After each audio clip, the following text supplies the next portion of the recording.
안녕하세요. 최근한마 시작하겠습니다. 박근혜 대통령이 오늘 대국민 담화를 발표했습니다. 대통령 개혁을 강조하면서 이렇게 책상을 내리치는 듯한 동작 반복했습니다. 개혁에 대한 절박한 심정이 드러난 겁니다. 그런데 대통령이 강조한 노동개혁, 뭘 어떻게 하자는 건지, 내용이 뭔지 국민들은 잘 모르고 있습니다. 정부가 개혁 내용을 국민에게 알리지 못한 채 대통령만 마음이 급한 것 같습니다. 잠시 후 살펴보겠습니다.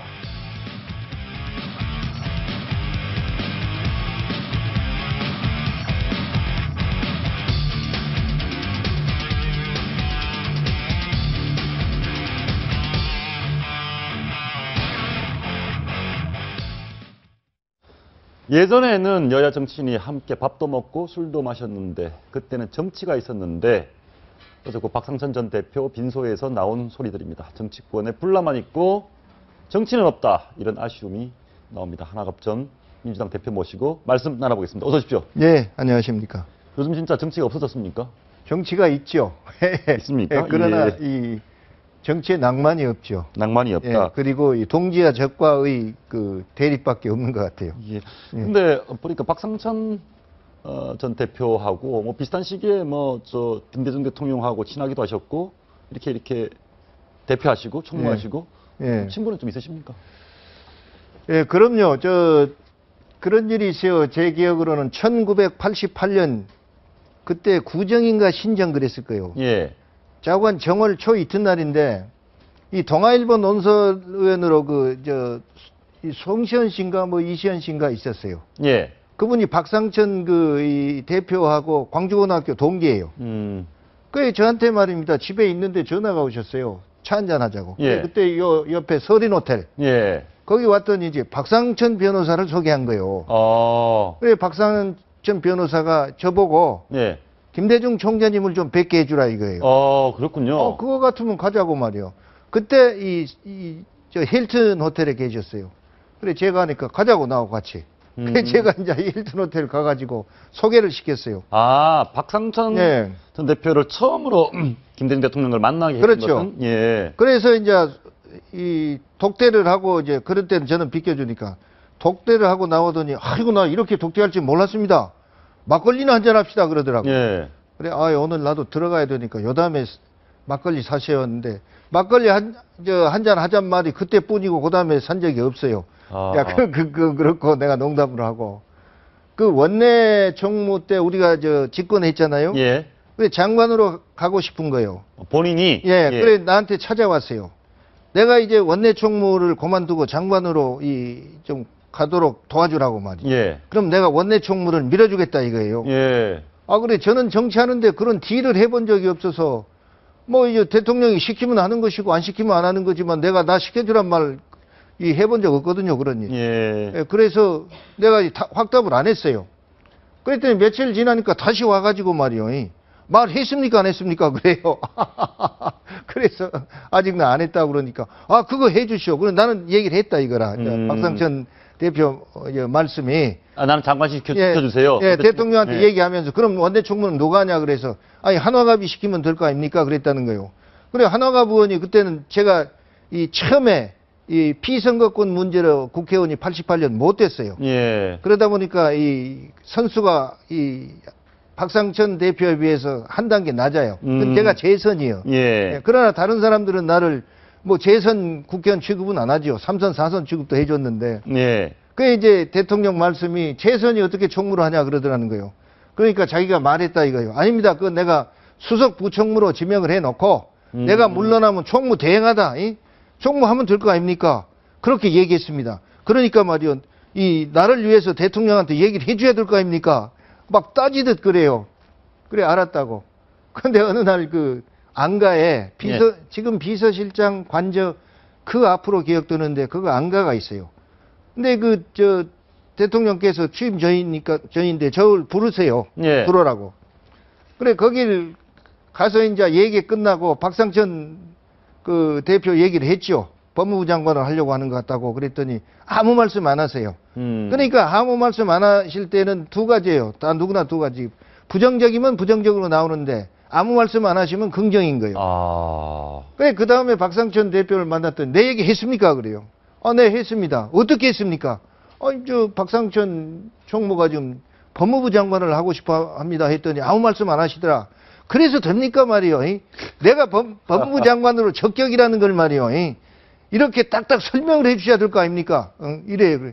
좌우간 대통령한테 전했으니까 대통령이 결정할 거예요. 그래 이제 제가 이 수석 부총무가 되고 나중에 이제 총무가 됐잖아요. 예. 예, 그래서 이 박상천 대표를 내가 소개했는데 결국 총무로 추천은 박상천 대표가 해줬죠. 예. 근데 뭐, 박상천 전 대표는 뭐 대통령, DJ 대통령 앞에서 담배도 피우고 그랬다는데, 글쎄요, 모르겠어요. 뭐 담배 핀데 내 못 봤으니까. 그러나 언론에 보도될 때는 그런 있으니까 보도가 됐겠죠. 근데 두 분이 이제 격이 좀 다르다 이런 말씀 아까 하셨는데. 그런데 왜 그러냐. 우리는요, 이 20대부터 대통령을 모셔왔어요. 예, 그러니까 어떻게 보면 말입니다. 가신 관계처럼 말이에요. 예. 그렇게 돼서 우리가 이 대통령 앞에서 그렇게 뭐 담배를 핀다든지 뭐 농담을 한다든지 그런 거 없죠. 예. 근데 박상천 대표는 이제 나중에 보니까 그 평민연으로 평화민주당 창당하기 전에 평민연으로 이제 같이 문익환 목사님 운동한 목사님 모두 제야 올 때 거기 묻혀왔어요. 박상천 대표가. 예, 그래서 비교적 자유롭게 대하고 그런 건 사실이에요. 예. 박상천 전 대표가 올 초에 투병 생활을 할 때 예. 그 병실 바로 앞에 김영삼 대통령 와이스가 있었다고 합니다. 예. 와이스가 휠체어를 타고 가서 예. 병문안을 했더니 박상천 전 장관이 아들 김현철 씨 사면 그때 못 시켜서 미안하다고 그랬다고 하는데요. 이게 돌아가시기 전에 다 풀고 가나 보죠? 예. 이게 낭만입니까? 예, 그건 좋은 일이죠. 그런데 어쨌든 지나갔지만 이해해 준 것도 중요하고. 예. 근데 그때 이런 일이 있어요. 박상천 장관이 국회에 나와가지고 저보고 그래요. 이 대통령이 김현철 씨를 사면 복권시키라고 하는데 예. 난 그거 못하겠습니다 그래요. 그게 왜 못합니까? 그랬더니 우리는 사면 복권시켜서 YS하고 좀 잘 지내길 바라니까요. 예. 그리고 그때 정무수석 조홍래 수석이 저하고 대학교 때 친구인데 그런 예. 얘기를 해요. 딱 김대중 대통령이 당선이 되니까 잘 됐지 그러시다는 거예요. YS가 그렇죠. 예. 예. 그랬는데 이제 이 아들 복권 문제도 제대로 안 되면 곤란하니까 해야 된다고 했더니 내 처가가 이제 박상천 예. 장관 말이에요. 내 처가가 부산인데 여론 들어보니까 현철 씨를 사면 복권 시키면 우리가 욕 먹습니다. 난 이거 못합니다. 처가가 부산인데 예. 시켜주면 욕 먹는다. 예. 나 이거 못합니다 그러더라고요. 그런데 그 얘기를 제가요 우리 출입 기자들 국회 예. 반장들 12분하고 이제 점심 식사를 하는데 그때 조선일보 반장 김민배 반장이 안 왔어요. 거기서 제가 그 얘기를 불쑥 해버린 거예요. 예. 여론이 어떻겠냐. 박상천 대표는 사면 복권 안 시킨다 하고 대통령은 시키라고 하는데 그래 갑자기 침묵이 흐른 거예요. 그래가지고 그중에 한 사람이 이거 톱 기사다. 그런데 한 선배 실수했는데 이거 어떻게 하려고 그러냐고 내가 이제 봐주라고 사장을 해서 그거 봐줬어요 그때. 예, 그런 적이 있고요. 그리고 또 이 김현철 씨 복권은 말입니다. 조홍래 수석이 저한테 그래요. 나중에 취임하시기 전에 청와대 주례회동을 했잖아요. 예. 근데 거기서 YS 대통령이 이 김대중 대통령한테 현철 씨 사면 복권 문제를 얘기한 거예요. 그러니까 DJ 대통령이 나도 자식을 킨 사람인데 내가 그거 책임지고 해내겠습니다. 이렇게 얘기하셨다 이거요. 예. 근데 이거 안 해준다 이거 나중에 그래서 틀어졌다 이겁니다. 그래 그 얘기를 제가 이제 김대중 대통령한테 했어요. 조홍래 수석이 이런 얘기를 합디다 그러니까 김대중 대통령이 그러십니다. 그 말 맞다. 내가 그때 약속했다. 예. 근데 법무부장 보고 시키라고 했더니 그때 안 해가지고 이게 차질이 생겼다. 그 얘기를 하시더라고요. 네. 과거에는 낭만이 있다 이런 얘기 하셨는데 김종필 전 총리 부인 빈소 때도 그렇고 뭐 이렇게 참 이렇게 낭만도 있고 뭐 술도 마시고 밥도 먹고 과거엔 그랬습니까 많이? 그렇죠. 그리고 이 여야 간에 이렇게 말입니다. 무슨 닭 쳐다보든 막 그런 식은 아니었죠. 그리고 이런 말도 많았잖아요. 밤에는 이 여당, 낮에는 야당 말이에요. 뭐 사쿠라 있고 같이 어울려서 술 먹고요. 술밥 먹고 늘 그랬죠. 그리고 상임위에서 말입니다. 비록 싸우지만 의견이 같으면 말입니다. 공동으로 뭐 지역구 예산 이런 것도 여야 간에 같이 협의합니다. 늘 그랬죠. 근데 요즘 별로 안 그런 것 같습니다. 어제 빈소 모습인데요. 빈소에서 보면 짧게 한번 보실까요? 보시면 두 분이 양당 대표가 지나갑니다. 쓱 한번 인사하고 지나가버리는 예. 웃고 가버리시네요. 예, 어제 예. 저도 다녀왔는데 예, 예. 제가 이제 원래 약속이 있어서 잠깐 예. 짜투리 시간 내고 저는 바로 조문만 하고 왔었어요. 그러나 많은 분들이 다녀간 것 같습니다. 그리고 이런 때 모이면요, 여야 간에 말입니다. 협상도 간접적으로 될 수 있어요. 옛날에는. 예. 예, 그런 분위기인데 지금은 그것이 어려운 것 같아요. 방금 보셨지만 여당, 야당 예. 대표, 문재인, 김무성 대표 가서 싹 웃고는 그냥 가는데 왜 이렇게 된 겁니까? 왜 이렇습니까, 요즘? 아니, 그것은 국회가 말입니다. 예. 협상과 타협의 장이 돼야 되는데 그냥 자기 권리만 주장하는 대립의 장이 돼서 정치가 국민의 이 지지를 못 받고 있는 것이 큰 원인이 되고 또 그리고 지금은요, 특히 여당은 그렇습니다.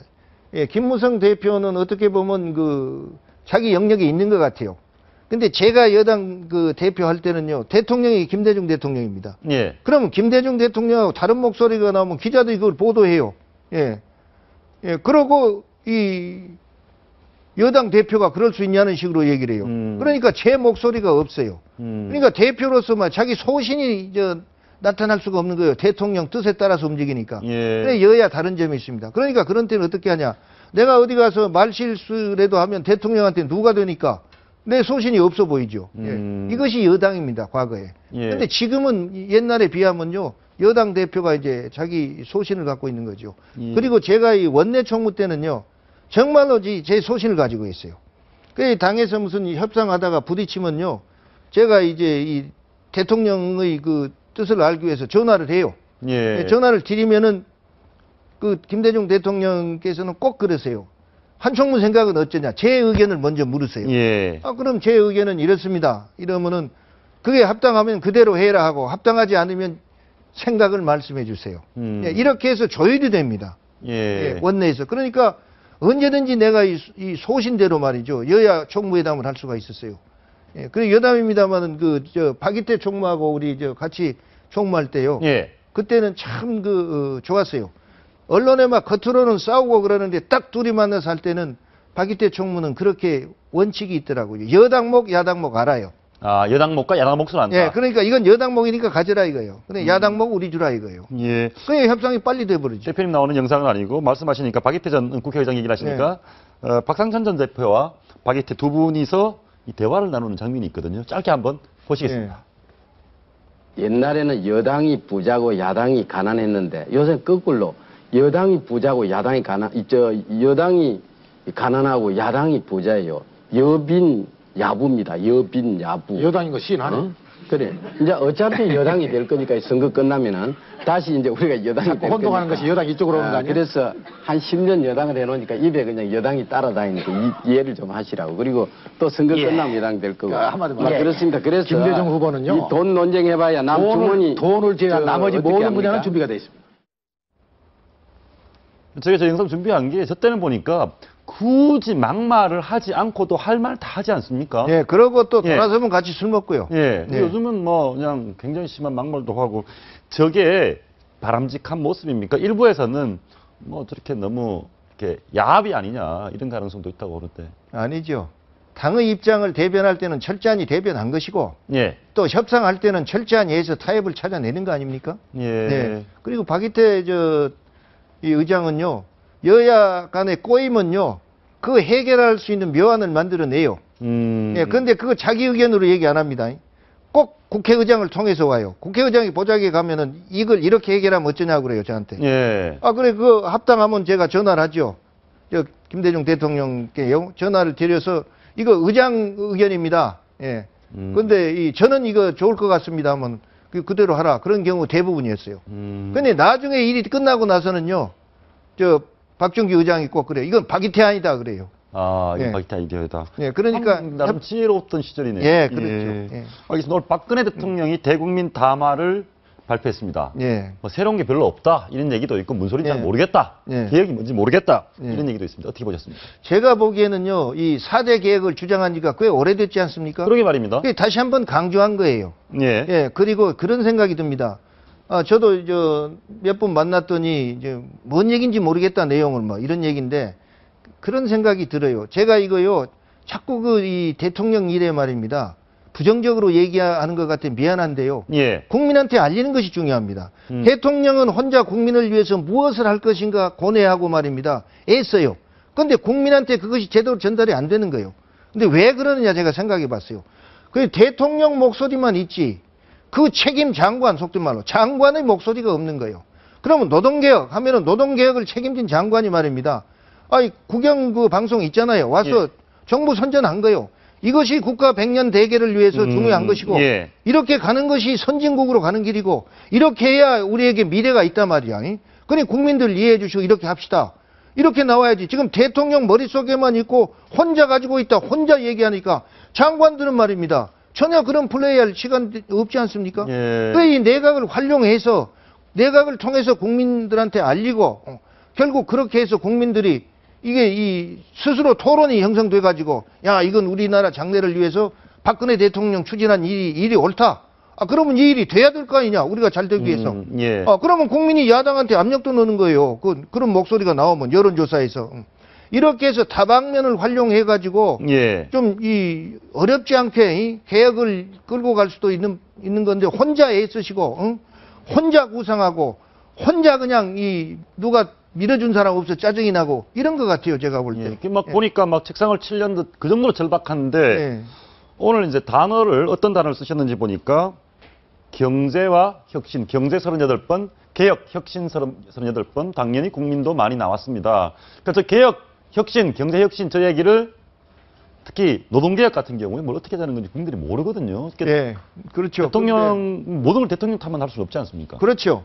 그러니까 내각에서요 이렇게 예. 나오면은 그 4대 개혁 나온 지가 얼마나 오래됐습니까? 예. 스스로 이제 자기네들이 이걸 어떻게 국민한테 알릴 것인가 해 가지고 스스로 이제 장관이 나와서 말입니다. 지금 그런 건 나도 한 거 몇 번 봤어요. 예. 그래도 이 국민들한테는 말입니다. 여야당을 굴복시킬 만큼 여론 형성이 안 돼 있는 것 같아요. 그러니까요. 예. 예, 참고하시고 있다. 예, 하나만 좀 더 물어보겠습니다. 예. 총재님, 이호 여사가 오늘 김정은 만날지도 모른다는 얘기를 하거든요. 저는요 상식입니다. 만날 수 있다는 거. 왜냐하면 김정은 위원장이 초청했잖아요. 예. 예, 그리고 이것은요 무슨 이 정치적인 초청이 아니라 인도적인 초청인 거요. 예. 그러면은 전직 대통령이고 이 최초의 정상회담을 자기 아버지하고 한 대통령이 김대중 대통령이고 거기 이제 이 여사님인데 그걸 김대중 대통령에 대한 고인에 대한 예우를 위해서도 안 만나는 게 그 말이 아닌 거죠. 안 그렇습니까? 예, 말이 안 된다. 그래 저는 만날 걸로 생각하고 혹시 모르겠어요. 옛날 방식으로 발표 안 하고 느닷없이 한밤중에 찾아와서 예. 뭐 보관식으로 할지는 모르지만 저는 그 만날 걸로 그렇게 생각합니다. 만날 걸로 본다. 예. 근데 일부 국민들은 뭐 저 이렇게 김정은 만나려고 이렇게 우리가 꼭 애쓰는 듯한 만나주세요 하는 듯한 그런 느낌이 있다. 이 부분. 그런데요. 예. 저는 이호 여사님의 방북은 상징성이 있습니다. 상징이 있다. 예. 왜 그러냐면은 최초 남북 정상회담을 했고 그때 남북한 국민 모두가 김대중 대통령의 평양행 이후 말입니다. 모두들 통일이 올 것처럼 들떠 있었어요. 예. 그래서 남북한 국민들이 전부 그 김대중 대통령이나 김정일 위원장에 대해서는 통일하면은 못 잊을 장면입니다. 그렇기 때문에 이 이호 여사님은 김대중 대통령을 대신해서 간 겁니다. 대신해서 간다. 예, 전 그리 봅니다. 알겠습니다. 이번에 방북 성과가 많이 있으면 좋겠습니다. 예. 오늘 총재님 말씀 감사합니다. 예, 감사합니다.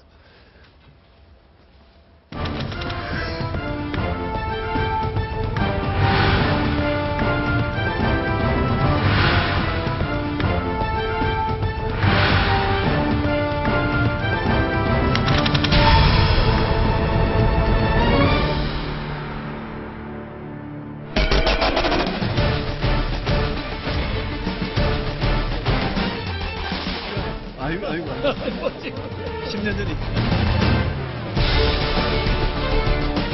박지원 의원님은 이 호남해서 죄송합니다.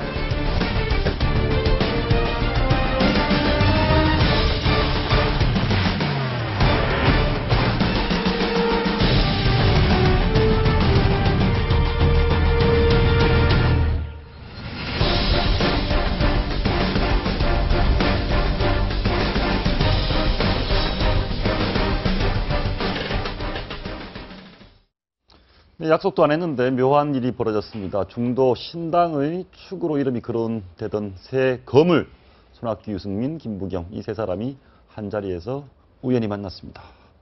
우연일까요? 아니면 운명일까요? 여사관 변호사 장성호 건국대 교수, 김성욱 정치평론가와 함께 짚어보겠습니다. 세 분 어서 오십시오. 네, 안녕하세요. 예, 먼저 문재인 대표, 야당에서 굉장히 시끄러운 얘기가 있어서 저희가 내용을 한번 준비해봤습니다. 문재인 대표, 이종걸 대표 굉장히 불편한 상황입니다. 보시겠습니다. 새누리당이 권역별 비례대표제를 수용한다면 우리 당도 오픈 프라이머리 도입을 당론으로 결정할 수 있습니다. 양당이 주장하는 것이다라고 해서 그것을 그냥 나누고 주고받는 방식으로 하는 것은 좀 빠른 판단인 것으로 보인다. 이런. 내용 이제 문재인 대표 측에서 빅딜하자. 빅딜이 뭔지 잘 모르겠는데 내용도 어렵습니다. 권역별 비례대표제를 여당에서 받아주면 우리는 오픈 프라이머리를 받겠다. 일부에서 해괴하다고도 하고 일부에서는 요수라고도 하고 그런데 지금 안 좋은 쪽이 더 많습니다. 당내에서도 뭔 소리냐 하면서 이종걸 대표 혁신위에서도 기분이 나쁘거든요. 이거 어떻게 받아들여야 됩니까? 그러니까 문재인 대표 태도가 갑자기 변해가지고 네. 오픈 프라이머리 안 된다고 말씀하셨지 않습니까? 예. 얼마까지만 해도 갑자기 혁신위에서 지역별 권역 대표제, 예. 권역별 지역 비례대표제 비례대표제 들고 나오니까 마치 문재인 대표가 혁신위의 안을 그대로 수행하는 사람처럼 지금 비치거든요. 그러니까 거기에 대한 어떤 비판적 고찰이라든가 이런 거 없이 혁신위에서 이게 권역별 비례대표제 맞다 그러니까 지금은 얼마 전까지 본인 입으로 안 된다고 하던 오픈 프라이머리제도 된다는 지금 취지에서 빅딜하자 이건데 예. 그러니까 문재인 대표 개인의 생각인지 아니면 새정치연합 전체의 생각인지 전혀 모르겠고 예. 지금 이종걸 원내대표 말만 해도 벌써 지금 이게 문재인 대표의 개인적인 생각이라는 게 드러나지 않습니까? 예. 그러니까 문재인 대표가 공당의 대표인데 이렇게 개인적인 의견 그리고 개인적인 의견을 이렇게 쉽게 바꾼다면은 문재인 대표를 어떻게 지지하고 그다음 그에게 의존하는 사람들이 예. 어떤 방향을 잡아서 계속 새정치연합을 지지하고 하겠는지 그러니까 방향을 잡았으면은 예. 그대로 가든지 아니면 그걸 바꾸게 되면 왜 오픈 프라이머리 때 반대인데 이번에 빅딜이라 통해서 지지하게 된다면은 그 이유를 대야죠. 예. 예, 오픈 프라이머리는 선거제도고 그리고 권역별 비례대표제는 선거제도 아닙니까? 헌법상의 문제이기 때문에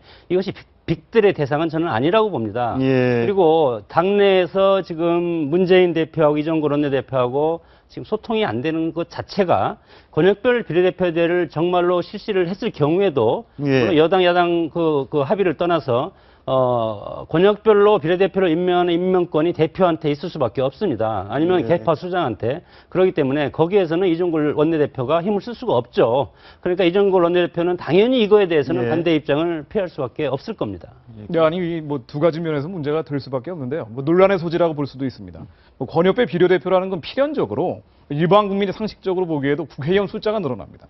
국회의원 숫자를 줄이는 상태에서 혹은 없애는 상태에서 권역별 비례대표 도입하는 게 현실적으로 어렵다는 건 다들 얘기하는 거고요. 그렇죠. 예. 국민적 지지가 현재로서는 높지 않다는 것을 계속 주장하고 있다는 첫 번째 문제가 있고 또 한 가지 어떤 면에서는 새정치민주연합 내부의 문제가 될 수도 있는데 안에 내부의 목소리가 통합이 돼야 외부에 제안을 할 수 있는 거 아닙니까? 예. 김무성 대표한테 제안을 하려면 안에 목소리가 통합이 돼야 되는데 예. 통합조차 돼 있지 않다는 거고요. 지금 최고위원진은 조경태 의원 같은 경우는 비례대표자라는 거는 지금 교수님 말씀하신 것처럼 이 개파별 나눠먹기다. 아예 비례대표 자체를 없애야 된다고까지 얘기가 나오고 있는데 그렇습니다. 이런 식으로 4분 오열되어 있는 이 비례대표제 자체에 대해서 4분 오열되어 있는 상태에서 외부에 제안한다는 것 자체가 약간의 넌센스로 비춰요. 그렇네요. 근데 이제 아까 말씀하셨지만 4분 오열 내부 목소리가 통합이 안 된다 그런 말씀해 주셨는데 나름 개혁해보겠다고 들은 손혜원 홍보위원장 박지원 의원께서 뭐라 한마디 했습니다.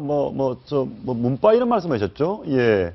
이런 얘기 손 위원장은 문바다. 이 얘기 결국은 손혜원 홍보위원장이 문재인 편들어주는 사람이다. 그렇게 해석되는 건가요? 네, 그렇죠. 저기 나오는 이제 문바라는 표현도 그렇고 예. 그리고 페이스북에 나왔던 표현들 저는 아주 세 가지 딱 눈에 들어오던데요. 여기에 나온 뭐 나전칠기 얘기도 나왔고요. 예. 나전칠기 뭐 박물관까지 만들 정도의 그 고가의 제품들을 이렇게 많이 수집하고 있다. 자, 그리고 시계 얘기도 나옵니다. 시계를 하나 차고 있었던 게 7천만 원짜리인데 지금까지 모아놓은 시계만 해도 한 20억 원 정도 된다는 얘기들. 아니 그 얘기를 왜 합니까? 그러니까 뭐 이 자랑할 일이 아닌데. 얘기는 저희 박지원 의원께서 그 고도의 생각을 한번 2번, 3번 더 하셔서 디스한 거라고 봐야 될 거고요. 그걸 박지원 의원이 그렇죠. 칭찬이 아니고 손혜원 대표를 아주 묘하게 비판한 거다. 저도 페이스북 글을 읽어봤는데 예. 뭐 이건 다른 여지로 해석될 여지가 없다고 보고요. 예. 그래서 박지원 의원도 뭐라고 얘기해 준 거 아니 제 글이 잘못이라도 어차피 알려지게 된다고 얘기를 했습니다. 제 글이 잘못이라는 표현을 최초에 썼었고 그리고 손혜원 의원 역시 아군은 없었다라는 표현을 이 글을 읽고 하게 됩니다. 예. 이런 것들을 종합해 볼 때 이거는 좀 계산된 디스가 아닌가라는 그런데 저는 뭐 사적으로 할 수도 있지만 어떤 공당의 제1야당이 정권을 잡겠다는 당의 홍보위원장 분이 시계 7천만 원짜리인데 한 20개 갖고 있다. 20개면 얼마입니까? 20억쯤 되네요. 뭐 저는 이거 보고 작년에 유대균 예. 시계 수집이 취미라고 그래가지고 예. 뭐 아는 사람들 오면 뭐 3천만 원짜리 시계 하나 덜렁 주고 유병헌 아들 예. 그 시계 이야기 나오니까 갑자기 그 생각이 나더라고요. 예. 그러니까 박지원 의원의 지금 이 말은 결국은 이 새정치연합의 가장 핵심이 뭐냐면 중도 서민 보수 이런 층을 이해한다는 정당 아니겠습니까? 예. 그 손혜원 위원장 한번 봐라. 나전칠기 70억 원어치 모을 정도 있는 사람이 우리나라에 취미생활 비싸게 예. 나전칠기 70억을 모을 수 있는 사람이 우리 사람 몇 사람 될까요? 그다음 시계 20억 원어치 지금 뭐 손혜원 위원장은 물론 이제 다 처분하고 이제 결혼식에만 남았다고 그러지만 예. 여하튼 옛날에 20억 원씩 가졌던 건 또 맞는 거 아닙니까? 그러니까 옛날에 한때 잘 나가는 카피라이터로서 엄청난 돈을 벌었지 않느냐? 예. 이런 사람이 어떻게 새정치연합의 이미지와 맞느냐? 이걸 가지고 예. 아까 우리 김평롱이 말씀하신 대로 진짜 디스한 것이죠. 그리고 예. 결론은 그 손혜원 위원장에 대해서 어떻게 새정치연합을 갖다 위해서 왔느냐. 오로지 문재인 대표의 어떤 필요에서 오고 문재인 대표 개인을 위해서 앞으로 대선까지 가기 위해서 예. 온 사람이 아니냐는 이미지를 확 주기 위해서 이렇게 강력하게 이야기한 것 같습니다. 정당의 내부를 보면 대표가 사실은 모든 걸 정권을 행사할 수밖에 없는 구조로 예. 한국의 정당은 그렇게 되어 있습니다. 특히 이제 손혜원 홍보위원장 같은 경우도 당연히 대표가 임명을 하고 대표와 여러 가지 당의 브랜드에 대해서 토론을 하고 그리고 당의 대표의 지침을 받아서 지금 하는 거 아닙니까? 그런 측면에서 봤을 때 박지원 의원께서 지금 오랫동안 이 정치권의 잔뼈가 굵은 분인데 손혜원 홍보위원장을 지금 디스하지 않으면 이것이 훨씬 더 문재인 대표의 체제가 훨씬 더 탄탄하게 될 가능성이 상당히 많기 때문에 예. 견제구를 던진 거라고 봅니다. 견제구다. 네, 그리고 이 발언이 나온 그 맥락을 보면은요. 예. 페이스북 글에도 아주 자세히 나와 있습니다. 그러니까 박지원 의원이 문재인 대표가 바뀌어야 된다라고 얘기를 했답니다. 그러니까 바뀌어야 되는 게 먼저라고 얘기했더니 손혜원 위원장이 실망스러운 표정으로 두 분이 손을 잡으라고 강요를 했다라는 표현이 납니다. 아마 이 부분에서 이런 강요라는 표현을 박지원 의원이 썼을 정도면은 약간의 불쾌감이나 당혹감을 느꼈을 거고 그럼 이렇게 강요를 하고 있는 손혜원 위원장의 정체가 뭐냐 이런 것들을 뭐 나전칠기라든가 고급 시계라든가 이런 서민의 이미지와는 다른 사람들이다라는 것을 의도적으로 나타낸 게 아닌가 뭐 저는 이렇게 생각이 됩니다. 그러니까 뭐 좀 문 대표가 좀 바뀌셔야 된다라고 하니까 그 이후에 1년에 손혜원 홍보위원장의 행동 말 이 내용을 봤더니 결국은 새정치민주연합을 위해서 온 것이 아니라 문 대표 개인 또는 그 개파를 위해서 온 것 같다. 네, 그렇죠. 그리고 또 예. 8월 5일날 이 글을 쓴 바로 그날이요. 예. 박지원 의원이 라디오 인터뷰에서 이런 얘기를 했습니다. 새정치민주연합 안에 신당이라는 건 상수다. 신당 창당은 상수일 수밖에 없다는 얘기 또 한 번 했더군요. 예. 그러니까 만일 문재인 대표가 바뀌지 않고 이런 식으로 계속 나간다면 어차피 신당으로 갈 수밖에 없는 거 아니냐. 이렇게 이 두 가지 전략을 펴고 있는 게 아닌가라고 생각이 됩니다. 손혜원 위원장이 외부에서 민간인으로 이제 활동을 하다가 정당에 들어와서 정당의 지금 정치가 얼마나 험악한 것을 지금 처음 깨닫기 시작할 텐데 이것은 아무것도 아닙니다. 이제 출발인데 예. 정말 말 한마디 한마디 가지고 사람의 목숨을 줬다 하는 것이 정치판이기 때문에 지금 많은 걸 느끼고 있을 겁니다. 본인도 좀 실수를 하셨네요. 7천만 원짜리 시계 20개 있다면 누가 기분이 좋겠습니까? 나전칠기 70억에 뭐 그런 거 못 보셨죠? 보셨습니까? 7천만 원짜리 시계? 7천만 원짜리 시계는 선전에서 봤습니다. 선전에서요? 뭐 외국 잡지에 보면 뭐 까르띠에라든가 뭐 그건 그렇게 안 비쌉니다. 7천만 원까지. 부르게라든가 뭐 그런 그런 거 시계들. 있죠. 예, 그거 뭐 7천만 원짜리 있던데 그거는 꿈의 시계죠, 뭐. 좀 하여튼 좀 말씀을 좀 그런 말씀 안 하셨으면 좋았을 텐데. 그러니까요. 새정치민주연합의 브랜드에는 맞지 않는 전혀 안 말씀을 맞죠. 하신 거죠. 전혀 안 맞는. 예. 좀 과거로 좀 돌아가 봤으면 좋겠습니다. 좀 약간 정치가 있고 낭만이 있던 시절. 박상천 전 아까도 이제 하나갑 총대에 나오셔서 그런 말씀 했는데 거기서 세 분이 만났습니다. 손학규, 유승민, 김부겸. 만나면 이심전심입니까? 그런 얘기 좀 합니까? 어떻습니까? 선거에 가서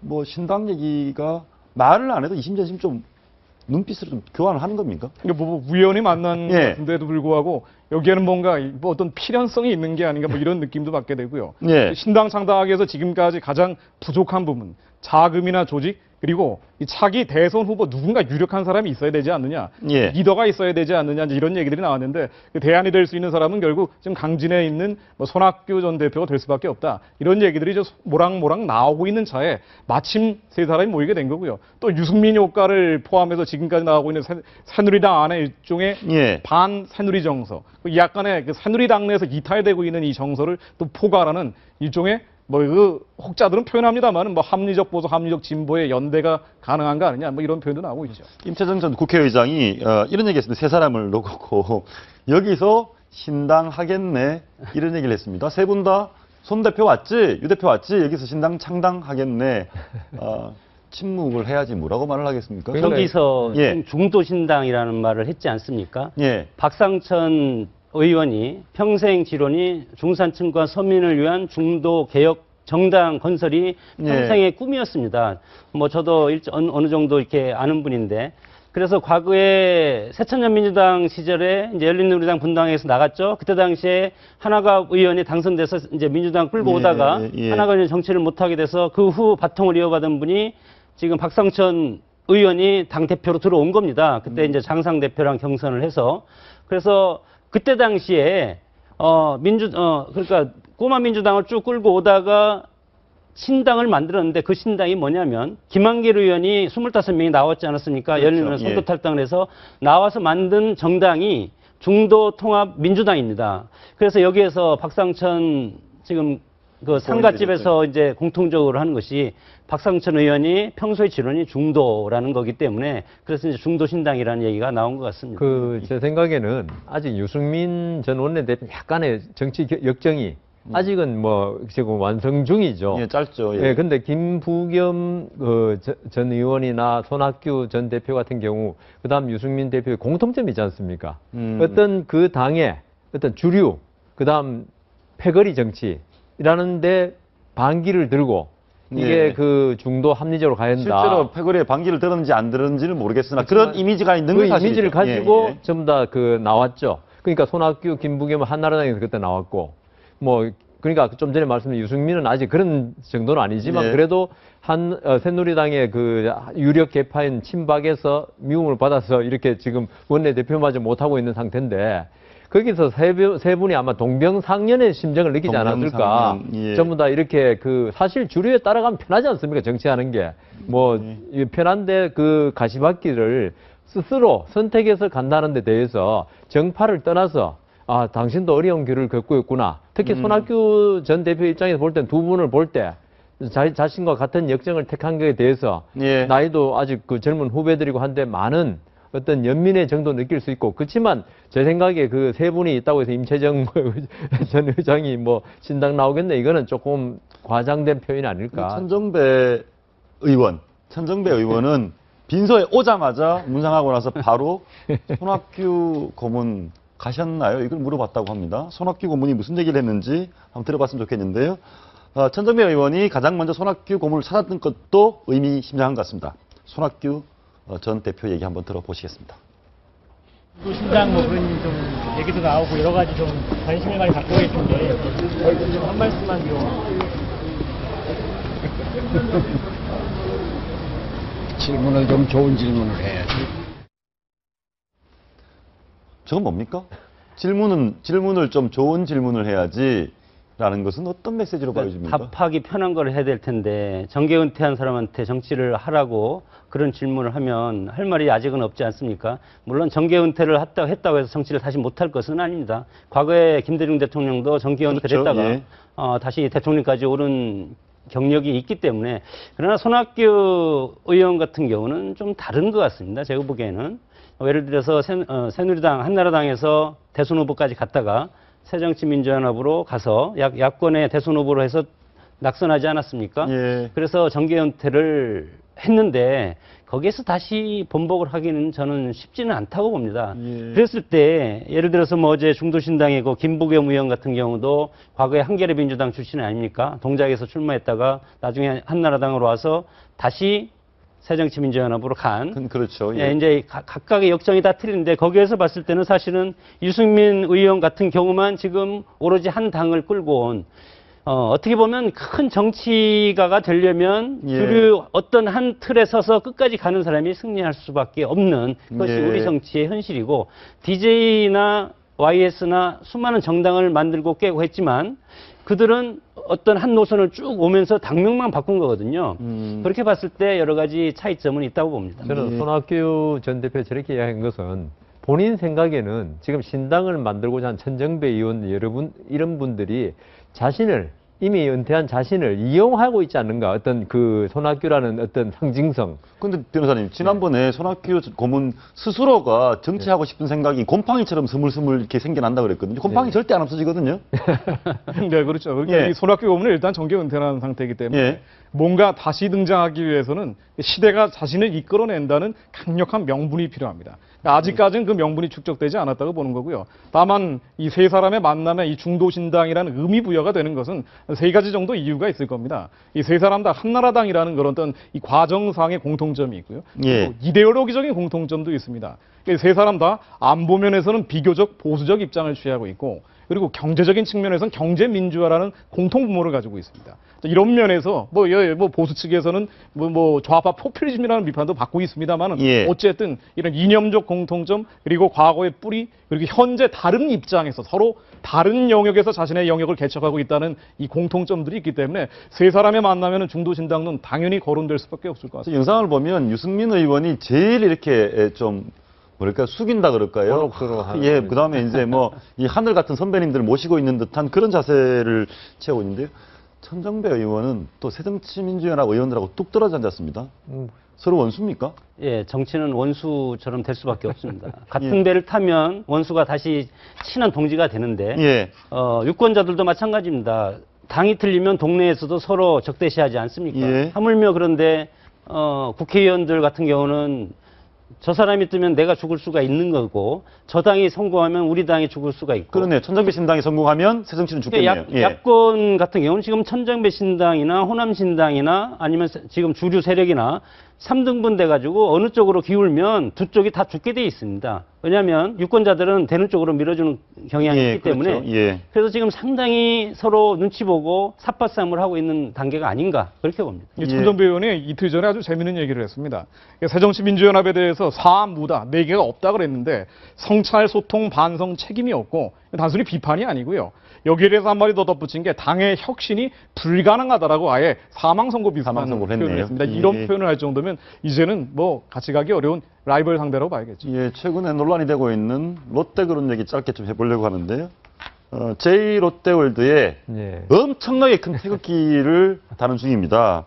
어떻게 보십니까? 잘하는 겁니까? 아니면은 뭐 속이 뻔히 보이는 겁니까? 아니면 긍정적으로 봐줘야 됩니까? 나하고 보시죠. 저 엄청나게 큰 태극기를 다는데. 그러니까 이건 뭐 지금 국민의 비판이 지금 비등하고 있지 않습니까? 예. 신동주 씨 나와가지고 일본말로만 인터뷰했죠. 예. 그다음 신동빈 씨.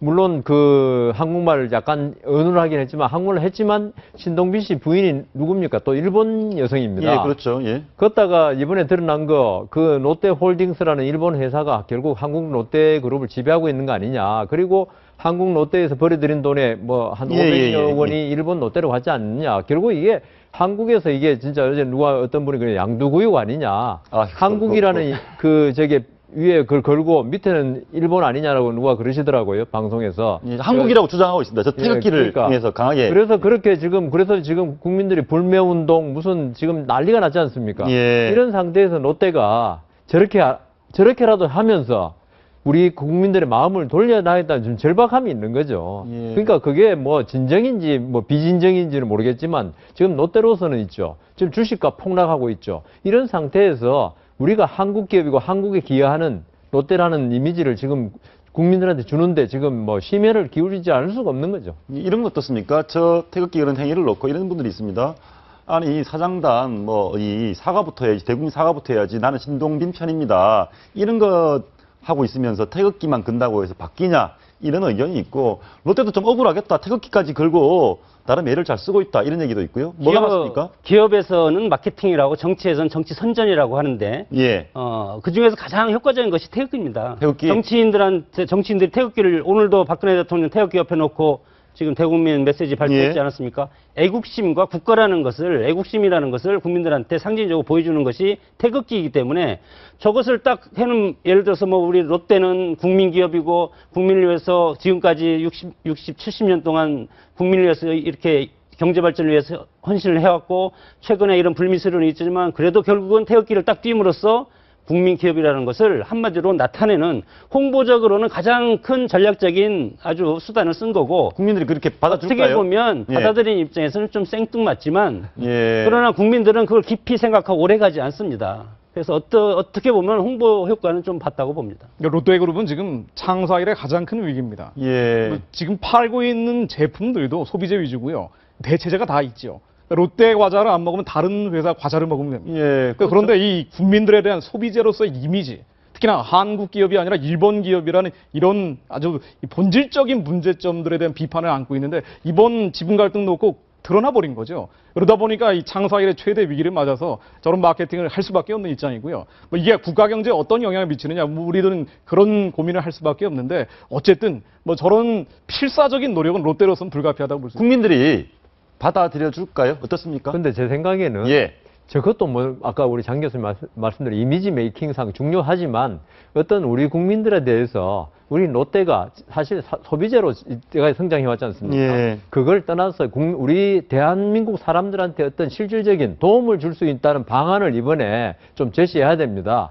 그러니까 우리는 그냥 국민들한테 이제 과자 팔고 껌 팔아서 돈 버는 기업이 아니고 진짜 진정으로 대한민국을 생각하고, 물론 신격호 씨가 일본에서 돈 벌어서 한국에 투자해서 롯데를 만들었지만 진짜 한국 기업이다, 한국 사람이 도움이 되는 기업이다는 실질적인 방안을 예. 제시할 필요가 있다고 생각합니다. 예, 이거 한번 보실까요? 이게 뭔지 아십니까?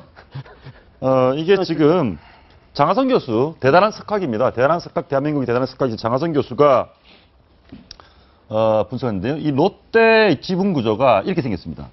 반도체 회로보다 더 복잡합니다. 이게 이렇게 출자 해가지고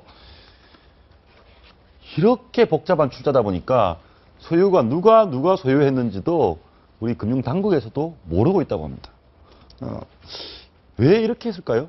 보이십니까? 진짜 이렇게 만들기 어려울 것 같은데요. 이게 소 잃고 오양간 고쳐야 된다는 말이 있듯이, 예, 진짜 반도체 회로 같아요. 예, 이제 경제 고속 성장의 과정에서 재벌이라는 기업을 키워서 이제 오늘의 일정 부분 또 한국 경제의 어떤 부흥에 기여한 면도 있지만 이런 부작용도 오늘 지금 나타나고 있지 않습니까? 특히 예. 외국의 어떤 기업과 틀린 점이 족벌이 세습한다는 것이 이제 차이점이고, 세습을 하려고 하다 보니까 저런 방식, 순환 출자 구조죠.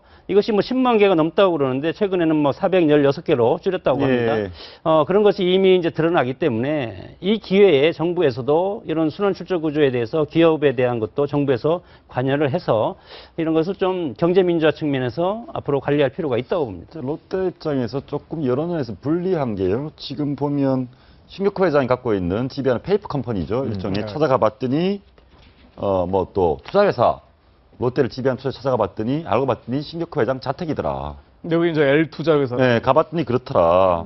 그리고 여기 돈 벌어서 일본에 유출 안 했다 그랬는데 일본에 보니까 일본에 돈을 보낸 내용들이 계속 또 나오고 있거든요.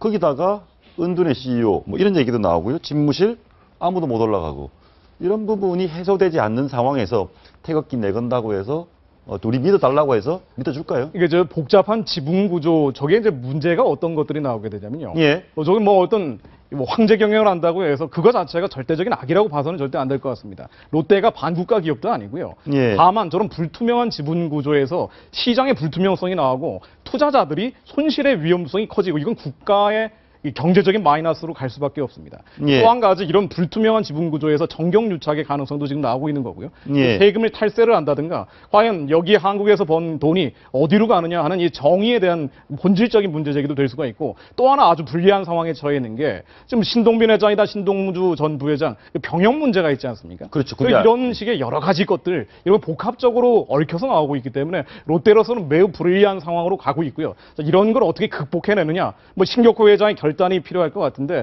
지금 이런 부분들에 대해서 어떤 향후 조치가 나올지 좀 궁금합니다. 이 순환 출자라는 게 결국 뭐냐 하면요. 책임은 적게 지겠고 권한은 다 행사하겠다는 게 이 순환 출자거든요. 이렇게 복잡하게 만든 게 그렇죠. 왜냐하면 이게 자기가 책임은 지분을 없고? 적게 가지고 있지 않습니까? 예. 주식을. 예. 주식 회사라는 건 있죠. 뭐냐 하면은 자기가 가진 주식 범위 내에서만 나중에 잘못돼서 책임진다는 겁니다. 예. 그러니까 그 재벌 회사 뭐 오너들이 보통 0. 몇 %부터 이렇게 안 가지고 있거든요. 그 나중에 잘못돼도 책임질 게 별로 없습니다.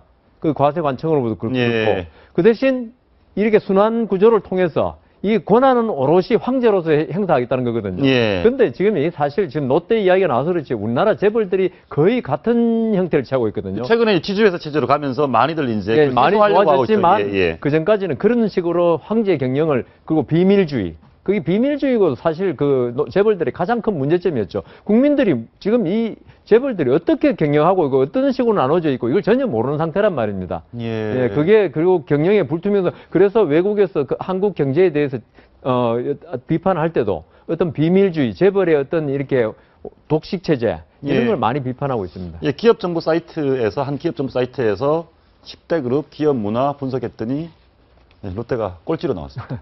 이런 부분 빨리 좀 개선이 됐으면 좋겠습니다. 오늘 말씀 잘 들었습니다. 감사합니다.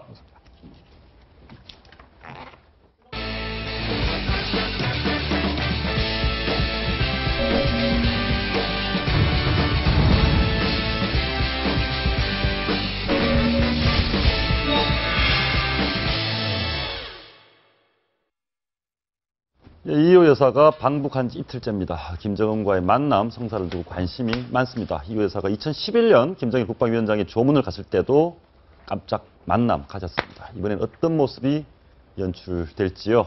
전옥현 전 국정원 제1차장, 안찬일 세계북한연구센터 소장, 송지영 전 북한 아나운서와 함께 얘기 나눠보겠습니다. 어서 오십시오. 안녕하십니까. 김정은이 만나줍니까? 안 만나줍니까? 글쎄요, 뭐 예. 만나는 게 정상이죠. 왜냐하면 본인이 초대했고 친서를 통해서 예. 또 작년부터 뭐 계속 오시면은 극진한 대우로 모시겠습니다 했기 때문에 그 말에 책임을 진다는 측면에서는 반드시 만나야 되는데 현재의 남북 관계가 굉장히 경색돼 있고 이런 경색 국면을 김정은이가 볼 때 이게 남북 간 대화를 통해서보다는 대결 국면을 통해서 이 남북 관계를 유지해 나가는 것이 본인의 어떤 집권 기반을 갖추는 데 좋다. 이런 생각을 가지고 있지 않나 합니다. 그리고 최근에 우리 대남 정책에 대해서도 비난 수위를 계속 높이고 있고 불과 얼마 전에도 우리가 이 요청하는 이런 국회 회담이라든가 또 이렇게 군사 관련 대화라든가 서울 안보 대화 이런 초청도 전부 거절했거든요. 군인 체육대회도 안 오겠다고 했거든요. 이런 일련의 행태를 볼 때 김정은이가 만날 가능성은 상당히 희박하지 않느냐 저는 그렇게 봅니다. 예, 저희 친서를 저희가 보니까 김정은 본인 이름으로 초청 친서를 보냈습니다. 우리가 통상의 상식에 기반해보면 우리 집에 오세요 해놔놓고 주인이 안 만나주면 좀 잘못된 거 아닙니까? 그렇죠. 뭐 안 만나고 돌아온다. 이것은 상상하기 어려운 일인데 물론 뭐 김정은이 어떻게 할지 모르겠지만 지금 뭐 사실은 떠날 때부터 일성이 뭔가 70년 분단의 한을 좀 풀겠다. 원대한 뜻을 가지고 한 거 아닙니까? 근데 이게 뭐 고추 따라온 분을 지금 오이밭에 데리고 빙빙 돌듯이 무슨 고아원이니 용화원이니 여기만 빙빙 도는데 그러나 그럼에도 불구하고 제가 볼 때는 요즘 일정을 보니까 김정은이 지금 뭐 농기계 어제 공장에 갔고 또 묘양산 쪽으로 쪽으로 살살 지금 그 행선을 바꾸고 있는데 2009년에도 김정일이 그 현정은 회장 북한에 갔을 때 묘양산에서 만나줬습니다. 따라서 제가 볼 때는 평양 그 백화원 초대소보다는 묘양산 별장쯤에서 한번 잠깐 만나주지 않겠는가 그렇게 예상합니다. 그게 일반 주민들은 백화원 초대소 이런 게 있는지 모르죠? 압니까? 알고 있습니다. 알고는 있습니까? 예, 이제 김대중 대통령이 왔을 때도 이제 뉴스에서 잠깐 김대중 대통령을 백화원 초대소에 이제 묻고 있다 뭐 이런 뉴스를 내보낸 적이 있어서 알고 그렇군요. 있는데 예. 백화원 초대소는 그 앞에 화단에 꽃이 100가지가 핀다고 해서 백화가 만발했다고 해서 백화원 초대소라고 합니다. 북한이 말은 잘 네, 맞습니다. 예. 83년도에 개장했고요. 네. 네, 평양시 대성구역 리뭉동에 자리 잡고 있는 3층짜리 건물. 실제로 100가지 꽃이 있습니까? 네, 이제 화려하고 건물이 그냥 이제 뭐 겉에서 보기에는 웅장한 것 같으면서도 안에 들어가면 이제 화려하면서도 좀 엄숙함을 주는 그런 네. 이제 국민들만 모시는 그런 이제 초대소라고 할 수 있죠. 과거에 보니까 대통령은 백화원 초대소에서 만나고 현정은 회장이라든가 이런 경우는 또 백화원 초대소가 아니라 묘양산 호텔에서 만나고 격이 좀 다른 모양이죠? 그렇죠. 이제 백화원 초대소 하면은 뭐 지금 100가지 꽃이 만발한다는 그런 상징적인 의미를 담고 있는 것처럼 국가의 정상적인 어떤 외교 그런 행사 때 정중하게 모시는 그런 영빈관이 있기 때문에 최상의 대우를 저게 묘양산 호텔이죠? 그런 의미에서 이제 백화원 초대소가 나오고 묘양산 같은 데는 이제 공식적인 방문이라 하더라도 그런 아주 정중한 국가 차원의 예양은 따르지 않는 어떤 실무적인 성격의 어떤 그 예방이라든가 접견 이런 데로 이제 의미가 있는데 앞에서 이제 김정은이가 만날 것이냐 안 만날 것이냐 이거 가지고 이제 뭐 많은 전문가들과 국내 언론에서 상당히 관심을 가지고 있는데 저는 만나든 안 만나든 만나면 그나마 김정은이가 그나마 최소한의 기본적인 예양은 가지고 있다는 그런 최소한의 수준의 그런 프로토콜을 보여주는 거지만은 과연 어떤 메시지를 보여줄 것이냐. 6.25 선언에 따라서 남북 관계를 정상화하자 이 얘기인데 김정은이가 얘기하는 6.25 선언의 정신이 현 정부나 우리 국민이 바라는 6.25 선언의 정신을 6.15 선언의 어떤 그런 남북 관계의 어떤 순기능적인 정상화 이런 거와 거리가 먼 남남 갈등을 통한 일방적인 그 대북 지원 이런 걸 노린 그런 가능성이 많기 때문에 김정은이가 설령 만난다 하더라도 우리가 기대할 수 있는 남북다의 훈풍을 가져올 수 있을 정도의 의미 있는 메시지는 나오기 어렵다. 저는 그렇게 봅니다. 네, 근데 뭐 보니까 백화원 초대소 예전에 101호실에 묵었는데 이번에도 101호실에 또 묵었다 뭐 이런 얘기가 있네요. 그렇죠. 이제 그 김대중 대통령이 묵었던 101호실이기 때문에 2011년 조문 갔을 때도 이 여사 거기에 묵었고 근데 이제 북한 그 경호 원칙이라는 게 있는데 남한에서 정상이 왔을 때는 같이 정상이 만날 땐 백화원 초대소에서 두 정상이 같이 있으니까 경호에 문제가 없다 해서 거기서 만나지만 그 외에 다른 사람이 왔는데 거기서 만날 경우는 김정은의 신상에 공격이 있을 수 있다 해서 이제 불시에 다른 장소로 이동해서 만나는 게 그 사람들의 경호. 저 장면 참 기억납니다. 그리고 저희 황장엽 비서죠 뒤에가. 아닌가요? 김영남 상임. 김영남이다. 김영남이네요. 알겠습니다. 그런데 이거 뭐 꼭 북한은 꽤 이렇게 뜸을 들이다가 약속을 했으면 만나든지 약속도 안 하고 있다가 기습적으로 만나주고 왜 그렇게 합니까? 글쎄 그게 뭐 이후락 정보부장에 갔을 때도 심야에 불러서 만났듯이 아마 그 경호 문제도 있고 뭔가 김정은의 몸값을 올려서 남쪽 대표단을 이렇게 유인해서 자기 마음대로 관리하는 그리고 지금 북한이 또 이게 우리 대표단을 목적이 결국 뭐 앞으로 이제 총선 대선에 북한의 심정이 뭡니까? 야당이 다시 집권해서 자기네한테 좀 도와달라 이게 지금 대남 정책의 핵심이기 때문에 이번에 올라온 사람들을 아마 제가 볼 때는 꼭 만나서 그런 분위기를 좀 띄워주기를 아마 의도하고 만나지 않겠는가. 그래서 이제 그것이 이제 우리 한국에 전해졌을 때 우리 국민들에게 미칠 수 있는 파급 효과 이런 것도 아마 김정은은 계산하고 있을 거예요. 보니까 뭐 일정이 보니까 애육원, 뭐 고아원도 가고 뭐 육아원도 가고 양로원도 가고 이러는데 사실 북한 주민들 입장에서 보면 남한의 전직 대통령의 부인이 여사님이 와서 우리 북한의 이 시설 좋은 양로원을 보고 가셨다. 이런 식의 홍보를 하려는 거 아닙니까? 대국민 홍보를? 그런 대국민 홍보 효과도 노리고 있는 것 같습니다. 그러면서도 이제 북한에서는 이런 이제 지원을 바라는 거죠. 지원? 네, 이제 영유아 그런 걸 이제 보여주면서 뭐 뚜개형 모자 이제 어린이들이 쓰는 영유아 모자를 가져가든가 그런 건 뭐 우리 장군님이 다 해준다 걱정 말라 그런 식으로 얘기를 했는데 그거 말고 다른 걸 이제 요구한다는 거죠. 결국은 뭐 달러가 아닐까. 달러가 아닐까. 근데 공항 영접 나온 분이 맹경일 이분이 나왔는데 당초에 저희가 예상하기로는 김양근이 나올 줄 알았습니다. 김양근이 급수가 높은 사람이죠. 그렇죠. 김양건이 나와야 되는데 한급 떨어지는 사람이 맹경일이 나왔다. 이거 어떻게 해석해야 됩니까? 좀 소홀히 대하는 겁니까? 아니면 뭐 어떻습니까? 그러니까 제가 보기에는 이제 외교적인 의전이 있는데 남북 관계는 정상적인 국가와의 관계가 아니라 특수 관계거든요. 그렇기 때문에 이제 누가 나오는 거에 따라서 그가 주는 그 상징적인 메시지 상당히 다릅니다. 왜냐하면 이제 대남 비서가 김양건이가 나오기를 기대했던 이유는 그만큼 김정은이가 외향적으로 보면 상당한 말하자면 정성을 다 들여서 초대하는 거기 때문에 뭔가 메시지를 전달할 수 있을 거 아니냐. 예. 그렇다면 대남 정책의 최고 실무 책임자인 김양건이가 직접 나오는 것이 또 김양건이가 직접 남북 정상회담 했지 않습니까? 예. 그래서 이제 많은 분들이 이렇게 기대를 했는데 좀 낮은 사람, 예. 맹경이는 낮아도 한참 낮아요. 한참 낮습니까? 네, 왜냐하면은 사실 대남 전략에서는 지금 이제 김양건이가 총 비서고 예. 그 다음에 굳이 따지면 이제 원동현 정도가 나와야 되거든요. 예. 그런데 이제 이렇게 보기에는 3위에서 5위 정도의 영향력 있는 그 정도에 불과한 예를 들어 이런 사람이 나왔다. 장관이 나와야 되는데 장관이 나와 있는데 차관도 아니고 차관보도 아니고 국장급이 나왔다 이렇게 되는 거네요. 아니 이제 뭐 계급으로는 같이 부부장급이지만 예. 예를 들어 의전 서열로 따지면은 그리고 실제 정책 결정의 영향력으로 따지면은 그냥 실무자 수준의 부부장급의 부위원장급에 해당하는 정도이기 때문에 그냥 최소한의 예양을 갖추는 선에서 마무리 졌다. 그래서 그런 것도 바로 김정은이가 아무리 깜짝쇼를 한다고 하더라도 어려운 거 아니겠느냐. 왜냐하면 김정은이가 깜짝쇼는 여러 가지가 있습니다. 첫째로 내 마음대로 영접을 하겠다는 거예요. 내 마음대로. 그래서 남북관계는 내가 주도하고 있다는 것이고 그다음에 더 중요한 것은 김정은이가 가장 중요한 것은 자기가 한반도에서 최고의 지도하는 걸 보여주고 싶거든요. 그래서 깜짝 효과를 통한 대외 홍보전. 홍보전에서 상당한 우위를 접하겠다. 이호 여사가 만나가지고 이호 여사가 뜨는 것보다는 김정은이를 띄우겠다는 것이죠. 그렇기 때문에 그런 복합적인 계산이 깔려 있는데 맹경일을 보낸 거는 별 의미를 두고 싶지 않다. 이런 생각이 깔려 있는 것 같습니다. 그렇습니다. 제 생각도 잘 설명해 주셨는데 이 맹경일이가 1963년생이니까 젊네요. 50대 초반이고 이제 2006년부터 40대 초반 때부터 이미 남북 장관급 회담에 참석한 나름대로의 베테랑이지만 말씀하신 대로 이건 3세대야. 뭐 김양건, 원동현, 뭐 원동현은 이제 우리 이명박의 회고록이 공개되면서 이제 대남 정책에서 해외 동포 쪽으로 강등됐다. 그러니까 아마 못 나왔을 가능성이 높고 그러면 아는 게 아니라 김양건이나 정도 나와야 되는데 원동현을 맹경일을 내보냈고 또 파티를 열었는데 거기도 대남 고위 측이 하나도 안 나오고 맹경일이가 제일 높은 겁니다. 그래서 그건 말씀하신 대로 뭔가 이번 대표단을 좀 평가절하하면서 이 8.15에 뭔가 남북관계의 대립각을 세우는데 이 이호 여사의 방법이 그렇게 달갑지는 않다. 이런 태도를 또 보여주는 것 같습니다. 저희가 근데 국민들이 좀 걱정을 하시는 분들도 있어요. 물론 이제 뭐 이념적 지형에 따라 생각이 또 다르시겠지만 우리가 이렇게 뭐 꼭 만남을 우리가 좀 간청하는 듯한 실제로 그렇지는 않습니다. 그렇지 않는데 그런 이미지.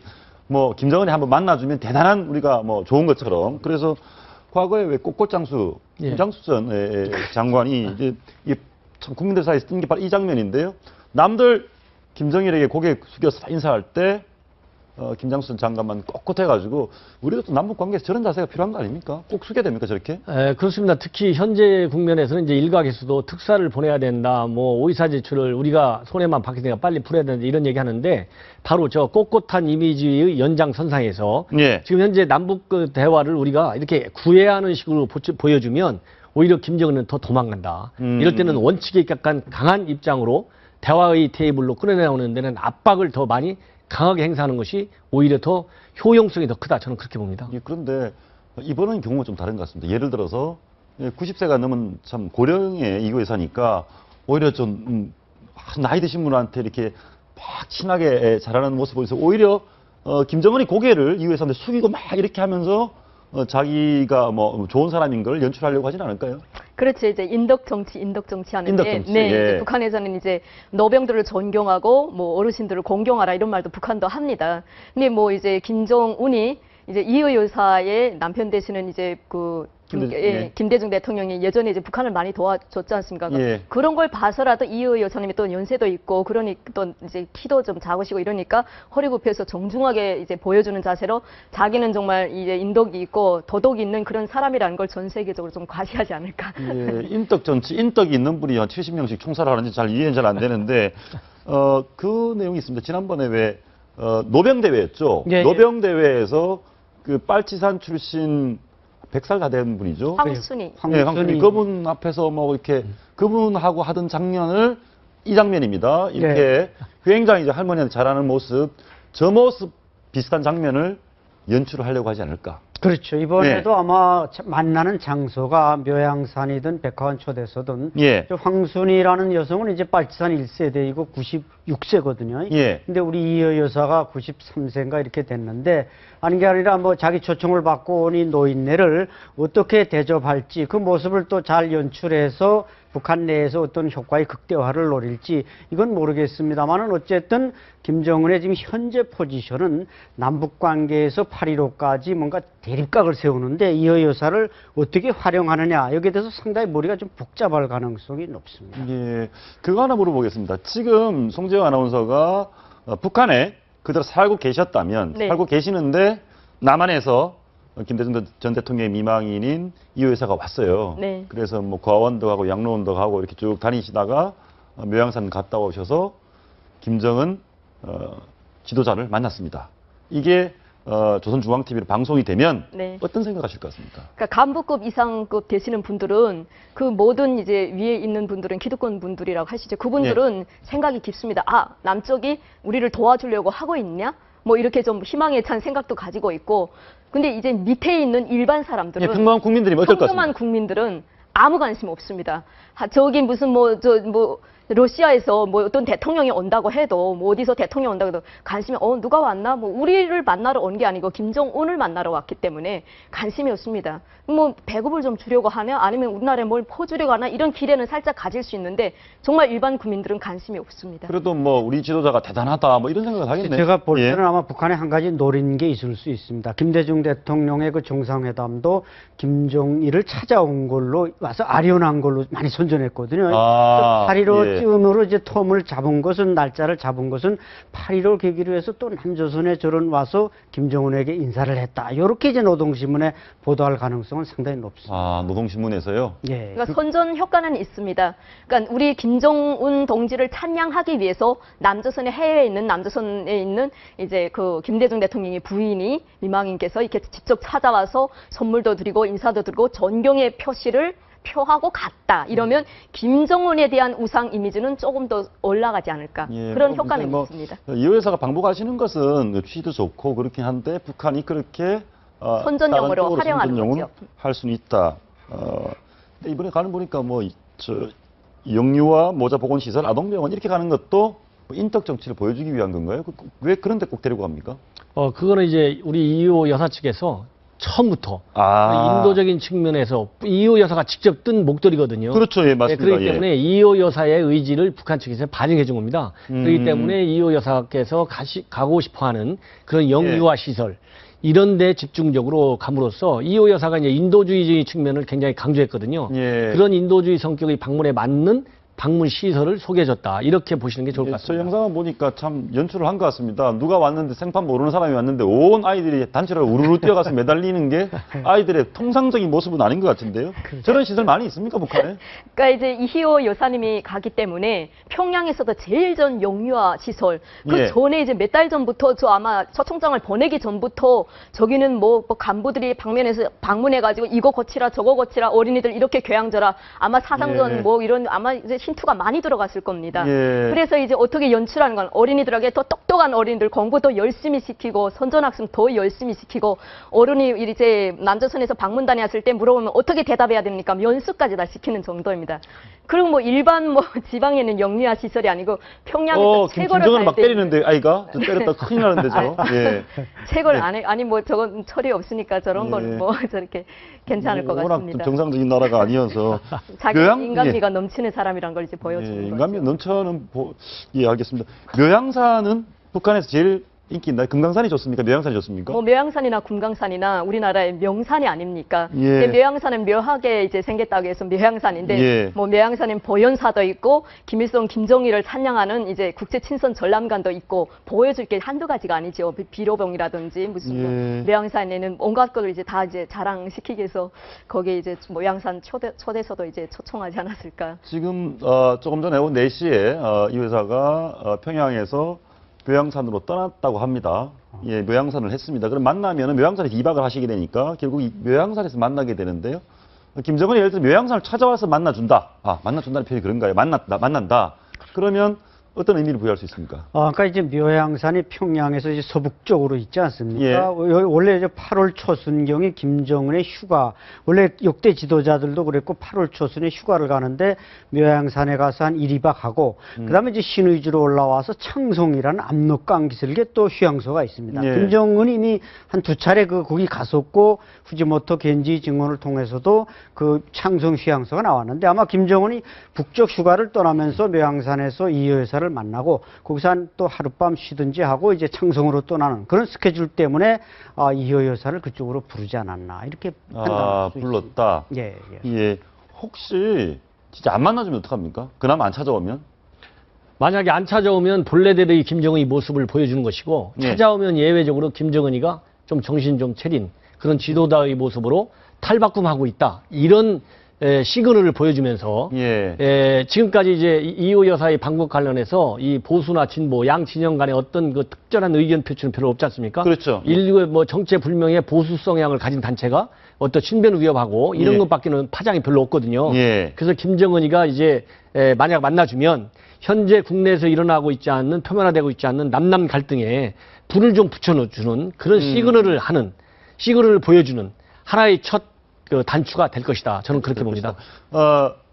어찌됐건 이번 기회가 남북 관계를 좀 개선하는 데 도움이 될 것 같습니까? 아니면 뭐 별 의미가 없을 것 같습니까? 어떻게 보십니까? 글쎄 우리 측도 북측도 뭐 기대는 하는 것 같습니다만 지금 김정은이 이호 여사를 만나서 어떤 시그널을 주고 어떤 메시지를 보내느냐 이게 따라서 관계가 되겠습니다만 일단 김정은으로서는 지금 8.15 70주년 노동당 70주년까지 뭔가 대립각을 세우는 게 자신의 그 체제를 안정시키는 데 도움이 된다. 이렇게 하기 때문에 크게 무슨 혁신적인 제안 이런 건 아마 기대하지 않으시는 게 좋을 것 같습니다. 아까 묘양산 보니 경치 좋더라고요. 우리 모두 묘양산에 자주 여행을 할 수 있는 그런 시대가 빨리 왔으면 좋겠습니다. 오늘 말씀 감사합니다.